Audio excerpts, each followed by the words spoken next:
우리 신약성경 사도행전 1장 1절에서 우리 8절까지 말씀입니다.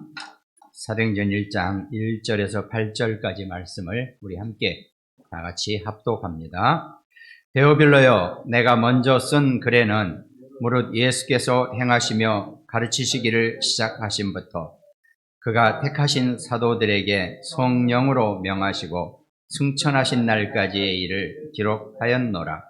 그가 고난 받으신 후에 또한 그들에게 확실한 많은 증거로 친히 살아계심을 나타내사 40일 동안 그들에게 보이시며 하나님 나라의 일을 말씀하시니라. 사도와 함께 모이사 그들에게 분부하여 이르시되 예루살렘을 떠나지 말고 내게서 들은 바 아버지께서 약속하신 것을 기다리라. 요한은 물로 세례를 베풀었으나 너희는 몇 날이 못되어 성령으로 세례를 받으리라 하셨느니라. 그들이 모였을 때 예수께 여쭈어 이르되 주께서 이스라엘 나라를 회복하심이 이때니까 하니 이르시되 때와 시기는 아버지께서 자기의 고난에 두셨으니 너희가 알 바 아니요 오직 성령이 너희에게 임하시면 너희가 권능을 받고 예루살렘과 온 유대와 사마리아와 땅끝까지 이르러 내 증인이 되리라 하시니라. 아멘. 오늘 부활절입니다.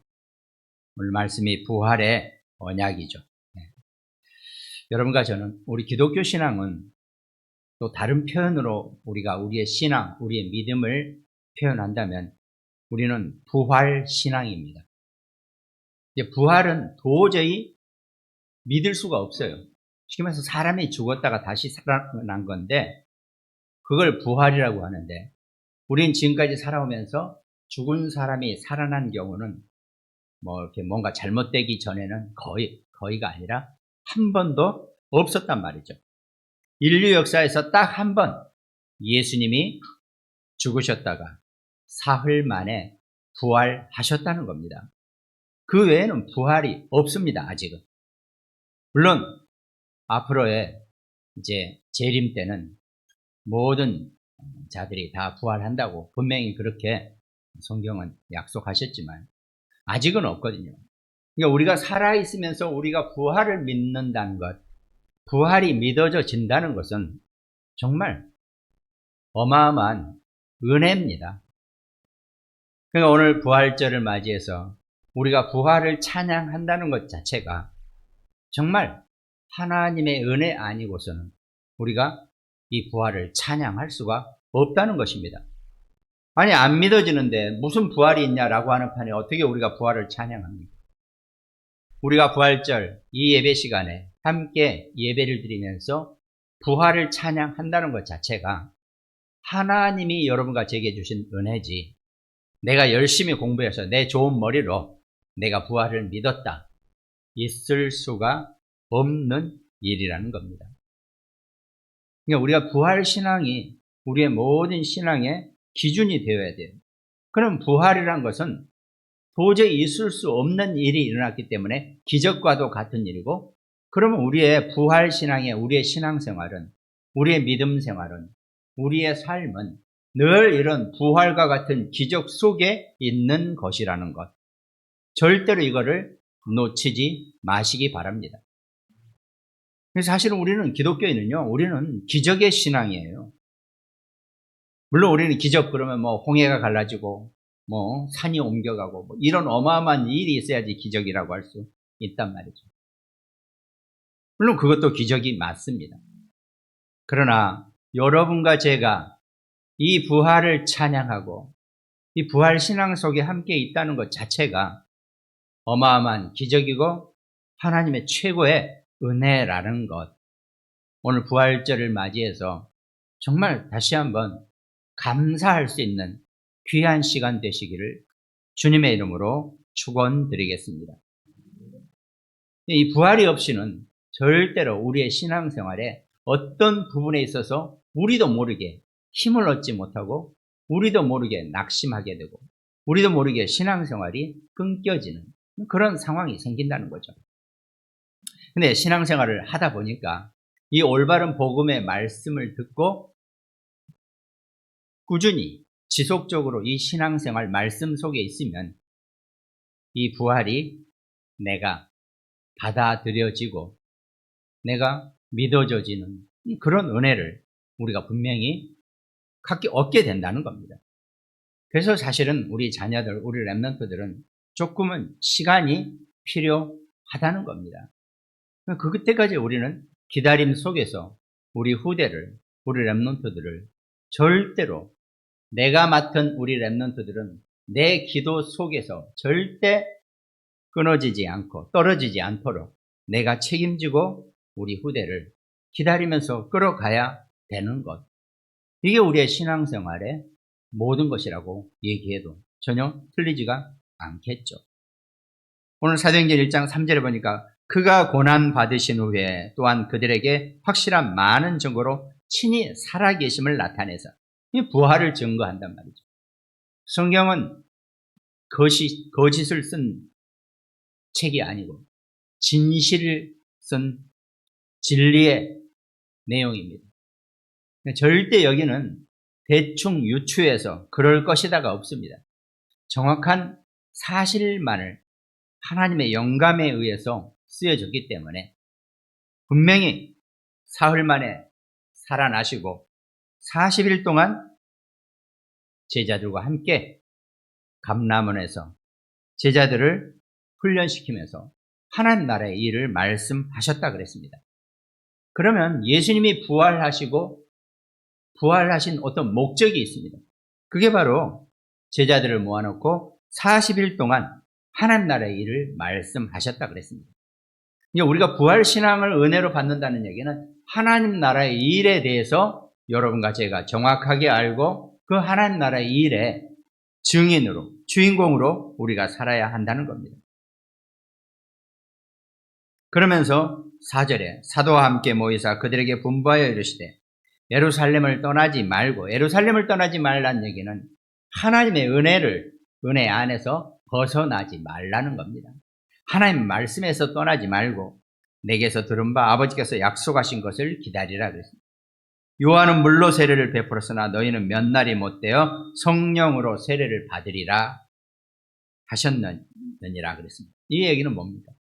예수님이 부활하시고 제자들에게 40일 동안 하나님 나라의 일에 대해서 설명해 주시고 나서 이제 너희가 성령으로 세례를 받게 될 것이다 라고 말씀하신다는 겁니다. 곧 부활의 수순이 예수님이 부활하신 목적과 이유가 이 성경의 말씀으로 보면은 예루살렘을 떠나지 말고 기다리라 그랬습니다. 물로 세례를 받는 것이 아니라 너희가 성령으로 세례를 받게 될 것이다 라고 그렇게 약속하고 계신다는 겁니다. 그 의미를 오늘 부활절을 통해서 우리는 늘 부활 신앙입니다. 이 부활 신앙 속에 있는 여러분과 저 우리 기독교인들이 예수님이 부활하시고자 라고 하는 부활하신 이유에 대해서 오늘 사도행전 1장에서 쭉 보면은 몇 날이 못되어 너희가 성령으로 세례를 받을 것이라고 하는 거기에 부활의 이유와 부활의 목적이 분명히 포함되어 있다는 것. 우리가 붙잡아야 될 성경의 말씀의 내용이라는 겁니다. 그러니까 오늘 부활절을 맞이해서 여러분과 제가 부활, 사셨네 찬양하고 감사하죠.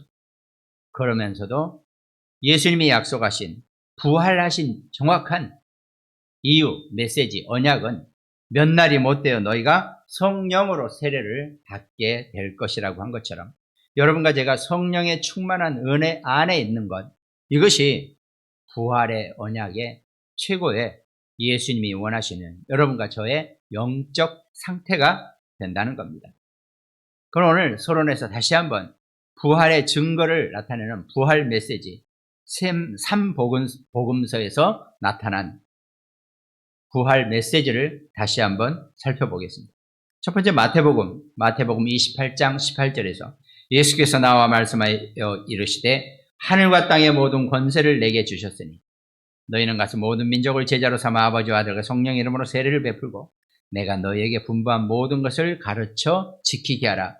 볼지어다 내가 세상 끝날까지 너희와 항상 함께 있으리라 하시니라 그랬습니다. 예수님이 부활하신 이유는 한 가지 보면 여러분과 저와 항상 함께 하시기 위해서 부활하셨다고 분명히 성경은 말씀하고 계신다는 겁니다. 그럼 우리가 부활신앙 속에 있으면 우리는 항상 함께 하시는 그리스도, 나와 항상 함께 계시는 그리스도를 절대로 놓치지 마시기 바랍니다. 한순간도 나와 그리스도와 함께 한다는 것을 잃어버리고 놓치는 순간 끊임없는 사단의 공격과 흑암의 역사가 우리에게는 된다는 겁니다. 우리가 거기에 속지 않고 거기에 당하지 않기 위해서 항상 함께 하신다는 이 언약을 붙잡는 것, 이것이 부활신앙의 중요한 메시지 중에 하나라는 겁니다. 그러고 나서 마가복음에서는 뭐라고 말씀하십니까? 마가복음 16장 15절. 또 이르시되 너희는 온 천하에 다니며 만민에게 복음을 전파하라. 믿고 세례를 받는 사람은 구원을 얻을 것이요 믿지 않은 사람은 정죄를 받으리라. 믿는 자들에게는 이런 표적이 따르리니 곧 그들이 내 이름으로 귀신을 쫓아내며 새 방언을 말하며 뱀을 집어올리며 무슨 독을 마실지라도 해를 받지 않으며 병든 사람에게 손을 얹은 즉 나으리라 하시더라 그랬습니다. 이 내용은 흑암이 귀신을 쫓아내는 권세, 흑암 결박 권세를 우리에게 주셨다는 겁니다. 흑암 결박 권세를 우리에게 주셨다는 얘기는 그 흑암으로 인한 병, 어떤 해 이런 거를 다 깨끗이 치유시켜 주시겠다라고 하는 그 약속이죠. 그러니까 우리가 치유를 한다는 의미는 사실은 그 치유 역사는 흑암을 결박하는 권세를 의미합니다.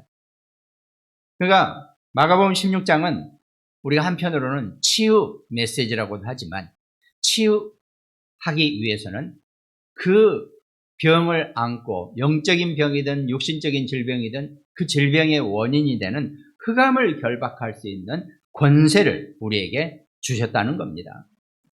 그러니까 우리는 이 부활신앙 속에서 항상 함께 하시는 그리스도, 흑암을 결박하는 권세를 우리에게 함께 하셨다는 것, 주셨다는 것. 이걸 우리 부활신앙 속에서 여러분과 제가 늘 놓치지 않고 늘 붙잡아야 될 언약이 되는 거죠. 그러면서 누가복음에서 죄 사함의 증인이 된다 그랬습니다. 또 이르시되 누가복음 24장 46절에 또 이르시되 이같이 그리스도가 고난을 받고 제3일에 죽은 자 가운데서 살아날 것과 또 그의 이름으로 죄 사함을 받게 하는 회개가 예루살렘에서 시작하여 모든 족속에게 전파될 것이 기록되었으니 너희는 이 모든 일의 증인이라 그랬습니다. 그러니까 죄 사함을 얻게 하는 일에 여러분과 제가 쓰임을 받게 되고 곧 전도의 증인으로 우리가 살게 된다는 것. 이것이 오늘 부활절을 맞이해서 이 부활의 언약 속에 여러분과 제가 놓치지 말고 늘 붙잡고 살아야 될 것. 항상 함께 하실 것이고 흑암이 결박되어질 것이고 죄사함의 전도의 이 죄사함을 증거하는 전도의 증인의 삶을 산다는 것. 이것이 이 마태, 마가, 누가복음 속에 있는 부활 메시지의 언약입니다. 여러분과 제가 이 부활 메시지의 언약을 붙잡고 시작한다는 것. 이게 정말 중요한 일이라는 겁니다. 그럼 자연스럽게 본론에서 우리가 부활 메시지의 언약 중에서 여러분과 제가 늘 잊지 말아야 될 것. 우리는 부활신앙이라 그랬죠. 그럼 도대체 누가 부활하셨다는 겁니다. 하셨다는 겁니까? 바로 예수 그리스도의 부활을 우리가 믿는다는 거죠. 그럼 본론에서는 이 그리스도의 그 비밀과 그리스도의 그 내용 또 그리스도의 언약 속에 하나님 나라의 비밀 속에 오늘 사도행전 1장 1절에서 8절까지 읽은 것처럼 그리스도, 하나님의 나라, 성령의 충만함 이 세 가지 언약을 우리가 부활신앙 속에서 다시 한번 각인시키고 뿌리 내리는 그런 말씀으로 여러분과 제가 인도를 받아야 될 것입니다. 그 첫 번째가 데오빌로여 내가 먼저 쓴 글에는 무릇 예수께서 행하시며 가르치시기를 시작하신 분. 그리스도의 비밀에 대해서 우리에게 부활 메시지의 언약으로 여러분과 제가 붙잡아야 한다는 겁니다. 그 전에 요한복음 19장 30절 예수께서 신포도주를 받으신 후에 이르시되 다 이루었다라고 말씀하셨다 그랬죠. 예수님이 십자가에서 여러분과 저의 모든 원죄에 대한 문제를 완전히 해결하셨다고, 다 이루었다라고 선포하셨다는 겁니다. 예수님이 십자가에서 그냥 힘없이 죽으신 것이 아니고 힘없이 돌아가신 게 아니라 다 이루었다라고 하고 선포하셨다 그랬습니다. 선포하셨다는 의미는 이제 끝났다는 얘기입니다. 예수님은 하나님이시기 때문에 하나님이 선포하신 일은 이 천하의 그 누구도 번복할 수 없고 하나님 당신 자신마저도 번복을 못하세요. 그대로 성취되었음을 선포하시는 겁니다. 그 그리스도가 다 이루었다라고 선포하셨을 때 여러분과 제가 가장 기본적으로 그리스도에 대한 그 비밀, 언약을 우리가 한번 다시 말씀으로 붙잡아야 한다는 거죠. 그중 하나가 그리스도의 삼직을 여러분과 제가 놓치지 말라는 겁니다. 그럼 여러분과 제가 사실은 그리스도가 누구냐? 사람들이 그리스도에 대해서 한번 설명해 보라 그러면요. 이거저거 여러 가지 말이 있지만 딱 일단 그리스도의 삼중직을 얘기하면 되죠. 선지자, 제사장, 왕. 여기서부터 그리스도를 여러분과 제가 올바르게 선포하고 올바르게 증언할 수 있어야 한다는 겁니다. 요한복음 14장 6절 예수께서 이르시되 내가 곧 길이요 진리요 생명이니 나로 말미암지 않고는 아버지께로 올 자가 없느니라 그랬습니다.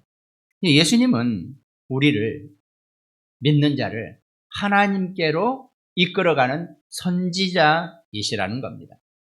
우리를 이끌고 하나님과 우리를 다시 화목하게 하시고 다시 우리가 하나님을 만날 수 있는 길로, 진리로, 생명으로 우리를 이끌어 가신다는 것. 예수님이 하시는 직분 중에 첫 번째가 선지자, 하나님을 다시 만나는 길이 된다는 것. 이걸 우리가 먼저 얘기할 수 있어야 되겠죠. 그리고 제사장이라고 했습니다. 마가복음 10장 45절에 보니까 인자가 온 것은 섬김을 받으려 함이 아니라 도리어 섬기려 하고 자기 목숨을 많은 사람의 대속물로 주려 함이니라 그랬습니다. 예수님은 여러분과 저 온 인류의 원죄를 대신하기 위한 대속물로 이 땅에 오셨다는 겁니다.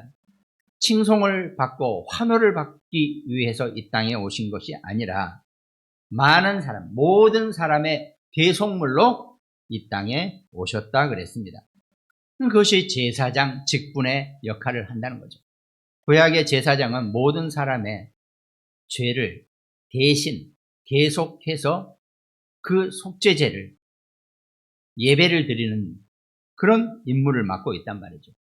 그러니 예수님은 제사장으로 이 땅에 오셔서 여러분과 저와 온 인류의 죄를 십자가에서 대신 해결하시기 위해서 대속물로 이 땅에 오셨다 그랬습니다. 그래서 제사장, 대속물이라는 거죠. 그러면서 선지자, 제사장, 왕이라 그랬죠. 왕. 요한 1서 3장 8절에 보니까 죄를 짓는 자는 마귀에게 속하나니 마귀는 처음부터 범죄함이라. 하나님의 아들이 나타나신 것은 마귀의 일을 멸하려 하심이라 그랬습니다. 마귀의 일을 멸할 수 있는 자는 오직 왕의 권세를 가지신 그리스도 외에는 절대로 불가능하다는 겁니다. 예수님이 그 왕의 권세로 마귀의 일을 멸하기 위해서 이 땅에 오셨고 십자가에서 그 마귀의 일을 완전히 멸해 버리셨다는 것. 이것이 우리가 그리스도의 비밀 중에 그리스도의 삼중직입니다. 이 삼중직만 딱 정확히 선지자, 제사장, 왕의 권세만 정확하게 이해하고 있고 이걸 내 입으로 설명할 수 있으면 끝나는 거죠. 그 그리스도의 비밀을 나는 붙잡고 그리스도의 그 다 이루었다라고 하는 언약을 내게 사실화시키고 내 것으로 만드는 그런 기독교인의 삶을 살 수 있는 축복을 누리게 된다는 겁니다. 그 그리스도가 성경 말씀에 승리하셨다 그랬죠. 요한복음 16장 33절. 이것을 너희에게 이르는 것은 너희로 내 안에서 평안을 누리게 하려 함이라. 세상에서는 너희가 환난을 당하나 담대하라. 내가 세상을 이기었노라 그랬습니다. 세상은, 눈에 보이는 세상은 너희를 상당히 힘들게 하고 어렵게 할 것이고 너희를 시험 들게 할 것이다. 그러나 담대하라. 내가 세상을 이기었노라고. 내가 다 이겨놨기 때문에 너희는 세상에서 절대로 당하거나 힘들어하거나 고생하지 말아라. 이걸 지금 예수님이 그리스도, 부활하신 그리스도가 승리하셨다는 것을 우리가 분명히 붙잡아야 한다는 겁니다. 고린도전서 15장 57절에 보니까 우리 주 예수 그리스도로 말미암아 우리에게 승리를 주시는 하나님께 감사하노니 그랬습니다. 그리스도로 말미암아 하나님이 여러분과 제게, 우리 자녀들에게, 우리 후대에게 승리를 주셨다 그랬습니다. 그럼 이거는 어떤 경우나 어떤 상황 속에서도 여러분과 제가 승리할 수 있다는 것을, 승리자가 된다는 것을 분명히 말씀하고 계신다는 겁니다. 그 그리스도의 승리를 우리가 놓치지 말라는 것이 오늘 부활절을 통해서 여러분과 제가 붙잡아야 될 최고의 축복이라는 겁니다. 요한일서 5장 4절 5절 보니까 무릇 하나님께로부터 난 자마다 세상을 이기느니라 그랬습니다.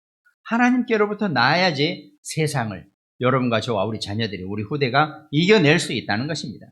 세상을 이기는 승리는 이것이니 우리의 믿음이니라 그랬습니다. 부활 신앙 속에서, 여러분과 저의 믿음 속에서 우리는 세상을 이겨낼 수 있다고 분명히 약속하셨다는 겁니다. 예수님께서 하나님의 아들이심을 믿는 자가 아니면 세상을 이기는 자가 누구냐 그랬습니다. 하나님의 아들을 고백하는 여러분과 제가 세상을 이기는 승리자가 분명히 될 것입니다. 이거는 정말 그렇게 될 줄 믿습니다가 아니라 그렇게 되는 겁니다, 이건. 근데 우리가 실제로 그거를 그렇게 못하고 살고 있죠. 왜? 우리가 아직 그 부분에 믿음이 정리가 안 돼 있고 어떤 상황 속에서도 승리자의 믿음을 여러분과 제가, 우리 후대가 온전하게 갖기를 원하시는 하나님의 바람일 뿐이라는 겁니다. 그 바람 때문에 우리가 이런 일도 생기고 저런 일도 생기고 어려운 문제도 생겨나고 있다는 겁니다. 우리를 골탕 먹이기 위해서 여러분과 제게 고난을 주시고 어려움을 주시고 핍박을 주시는 게 결코 아니라는 겁니다. 그걸 우리가 명확하게 선을 긋고 알아야 한다는 거죠. 그잖아요, 사람이. 예수님이 마태복음 4장에 공생애를 시작하기 전에 마귀에게 시험을 받으셨을 때 이거는 시험일 뿐이지 예수님을 골탕 먹이거나 예수님을 힘들게 하거나 예수님의 정체성을 흔들기 위해서 하나님이 마귀를 사용하신 게 아니라는 겁니다. 이미 승리한 싸움을 가기 위해서 확인하는 것뿐이라는 겁니다. 그러니까요, 어떤 문제나 사건이 생기고 어려움이 생기고 핍박이 생기면 하나님이 나를 승리자로 세우시기 위해서 확인하기 위해서 이런 일이 생기는 거구나, 이렇게 믿으시기 바랍니다. 왜 이렇게 힘들지? 도대체 하나님 살아계시는 거야? 이런 표현이 아니라 감사합니다, 하나님. 나를 승리자로 만드시기 위해서, 나를 승리자로 부르시기 위해서, 확인하기 위해서 이런 일을 주신 줄로 믿습니다. 이렇게 고백하시면 정답입니다. 그런 성숙된 신앙의 승리자가 되시기를 주님의 이름으로 축원드리겠습니다. 그러면서 그리스도는 말씀이시라 그랬죠. 그 말씀은 여러분과 저의 삶 가운데서 계속 성취되어질 수밖에 없다 그랬습니다. 그것이 그리스도의, 부활하신 그리스도의 비밀입니다. 요한복음 1장 1절 태초에 말씀이 계시니라. 이 말씀이 하나님과 함께 계셨으니 이 말씀은 곧 하나님이시니라 그랬습니다. 요한복음 1장 1절에 태초에 말씀이 계시니라 그랬죠. 그럼 창세기 1장 1절은 뭡니까? 태초에 하나님이 천지를 창조하시니라 그랬죠. 우리가 보면 구약이 더 옛날 거고 신약이 나중 거니까 구약의 태초가 요한복음의 태초보다 더 빠를 것 같이 생각되지만 그렇지 않습니다. 요한복음 1장 1절 태초가 구약의 태초에 하나님이 천지를 요거보다 훨씬 앞에 있다는 거죠. 그러니까 천지 창조 이전에 말씀이 계셨기 때문에 구약은 태초에 하나님 천지를 창조하시니라고, 요한복음 1장 1절 태초에 말씀이 계시냐, 그리스도는 그 태초에 구약의 1장 1절의 태초의 천지 창조보다 훨씬 앞서 계시기 때문에 요한복음 1장 1절 태초가 훨씬 시간표적으로 시기적으로도 앞이라고 보통 신학자들은 그렇게 설명하고 해석합니다. 그 태초에 말씀이 계셨다 그랬죠. 이 말씀이 하나님과 함께 계셨으니 이 말씀은 곧 하나님이시니라. 말씀이 육신이 되어 14절에 우리 가운데 거하심에 우리가 그의 영광을 보니 아버지의 독생자의 영광이요 은혜와 진리가 충만하더라 그랬습니다. 말씀이 육신이 되어 이 땅에 오셔서, 그러니까 그 태초 이전에 계신 말씀이 하나님이신데 그 말씀이 육신이 되어 이 땅에 오셨다 그랬습니다. 그리스도는 여러분과 저의 원죄의 문제를 해결하시기 위해서 하나님이신 말씀이 사람의 몸을 입고 이 땅에 오셨다라고 성경은 기록되어 있습니다. 이거를 우리가 명확하게 정리하고 있어야지만이 우리가 다른 부분에 혼동하거나 다른 것에 속지 않게 된다는 거죠. 그 그리스도가 마태복음 5장 17절에 내가 율법이나 선지자를 폐하러 온 줄로 생각하지 말라. 폐하러 온 것이 아니요 완전하게 하려 함이라 그랬습니다. 그러면서 고린도전서 15장 3절에 보니까 내가 받은 것을 먼저 너희에게 전하였노니 이는 성경대로 그리스도께서 우리 죄를 위하여 죽으시고 장사 지낸 바 되셨다가 성경대로 사흘 만에 다시 살아나사 그랬습니다. 그리스도는 그러니까요, 성경 말씀 속에서 반드시 부활하셔야만이 앞뒤가 맞는 그런 분이시라는 것, 그런 언약이라는 것. 그러니까 부활하셔야지만이 앞뒤가 제대로 맞아떨어지는 그런 말씀의 증인, 주인공이시라는 것. 부활은 당연한 사실이라는 것. 이걸 여러분과 우리가 놓치지 말고 늘 우리 마음속에 고백할 수 있어야 한다는 겁니다. 그리고 나서는 그 그리스도 다음에는 두 번째가 하나님 나라의 비밀이라고 그랬죠. 그가 고난받으신 후에 또한 그들에게 확실한 많은 증거로 40일 동안 하나님 나라의 일을 말씀하시니라 그랬습니다. 부활하신 그리스도, 부활신앙 속에서는 그리스도가 우리에게 먼저 정확하게 붙잡혀 있어야 되죠. 두 번째로는 하나님 나라의 비밀을 우리가 정확하게 붙잡는 겁니다. 마태복음 12장 28절 그러나 내가 하나님의 성령을 힘입어 귀신을 쫓아내는 것이면 하나님 나라가 이미 너희에게 임하였느니라 그랬습니다. 하나님 나라의 비밀은 흑암을 완전히 부숴버리고 흑암을 꺾는 것입니다. 그 다음에 성령의 내주, 인도, 역사로 구원 사역을 이루는 것이 하나님 나라의 비밀입니다. 그러면서 빌립보서 3장 20절 그러나 우리의 시민권은 하늘에 있는지라 거기로부터 구원하는 자 곧 주 예수 그리스도를 기다리노니 그랬습니다. 하나님 나라의 일은 여러분과 저에게 하나님 나라의 신분과 권세를 의미하는 거라 그랬습니다. 우리가 하나님 나라의 일을 알고 하나님 나라의 일 속에 있기 위해서는 우리에게 먼저 그 신분과 권세를 주신다는 겁니다. 그것이 하나님 나라의 비밀입니다. 그리고 세 번째로 오직의 비밀이라 그랬죠. 사도행전 1장 8절 오직 성령이 너희에게 임하시면 그랬습니다. 땅끝까지 증인의 삶을 산다 그랬죠. 부활신앙의 증인으로 산다는 것. 우리가 부활신앙을 내가 열심히 믿는 것이 아니라 하나님이 내게 은혜로 주셔서 내가 믿어져지는 그 부활신앙 속에 있으면 하나님이 여러분과 저를 오직의 결론자로 땅끝까지 증인이 되게 분명히 약속하신다는 겁니다. 그러니까 우리는 오직 성령의 증인입니다. 오직 성령의 주인공이죠. 요한복음 14장 16절에 보니까 내가 아버지께 구하겠으니 그가 또 다른 보혜사를 너희에게 주사 영원토록 너희와 함께 있게 하리니 그랬습니다. 하나님이 여러분과 저와 앞으로 영원히 함께 하시기 위한 방법은 성령의 방법입니다. 눈에 보이지 않는 그 성령으로 여러분과 저와 우리의 자신에게 항상 함께 하신다고 말씀하고 계신다는 겁니다. 그는 진리의 영이라 세상은 능히 그를 받지 못하나니 이는 그를 보지도 못하고 알지도 못합니다. 그러나 너희는 그를 아나니 여러분과 제가 이 성령의 고백을 할 수 있다는 것, 우리가 성령을 알아본다는 것, 이게 하나님 여러분과 제게 주신 최고의 은혜고 최고의 축복입니다. 이는 그는 너희와 함께 거하시며 또 너희 속에 계시겠습니다 그랬습니다. 여러분과 저와 우리 자녀들, 우리 후대 랩런트들에게 이 성령이 항상 함께 하시고 함께 거하시는 그 은혜가 오늘 부활 신앙을 통해서 다시 확인되고 감사하는 시간 되시기 바랍니다. 요한복음 14장 26절에 보니까 보혜사 곧 아버지께서 내 이름으로 보내실 성령 그가 너희에게 모든 것을 가르치고 내가 너희에게 말한 모든 것을 생각나게 하리라 그랬습니다.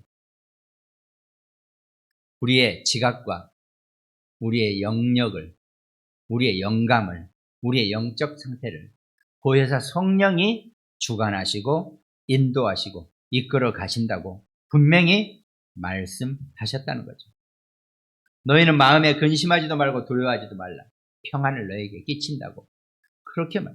이게 성령이 자기 안에 있는 자는 늘 평안 상태를 놓칠 수가 없어요.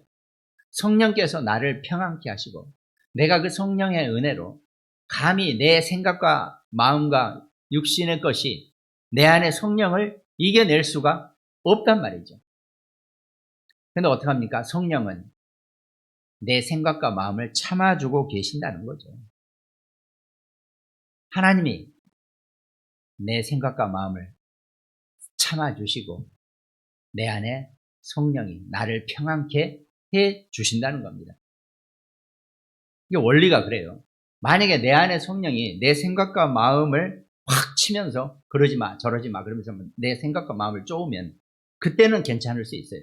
근데 시간이 갈수록 내 생각과 마음 자체가 어떻게 됩니까? 성령 인도를 못 받게 되고 무너지게 되어 있다는 겁니다. 그래서 성령은 그런 내 생각과 마음을 늘 참아주시고 성령의 인도를 받도록 도와주고 계신다는 것. 그게 우리가 성령 인도를 받는 최고의 방법이고 성령은 물 흐르듯이 흘러가는 것.